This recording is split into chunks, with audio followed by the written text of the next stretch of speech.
আজকের এই বিশেষ দিনে আমি একটা দৃশ্য দেখে থমকে গেছি। একজন শিল্পী, যিনি হয়তো কখনো রং তুলির স্বপ্ন নিয়ে জীবন শুরু করেছিলেন, আজ অতিথিদের শরীরে ট্যাটু আঁকছেন। এমন এক অনুষ্ঠানে যেখানে শিল্প নয়, বিনোদনই মুখ্য। আমি একজন নিজেও শিল্পী, তাই হয়তো আমি একটু বেশি অনুভব করি।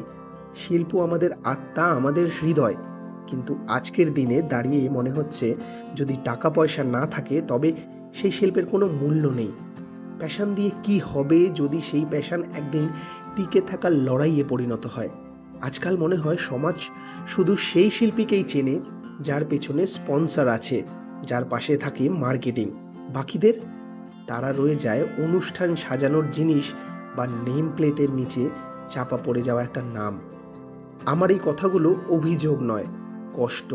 কারণ আমি জানি সেই শিল্পীর চোখে আজও সেই একই প্রশ্ন, আমি কি সত্যি শিল্পী, না শুধু একটা পারিশ্রমিকের বিনিময়ে কাজ করা মানুষ?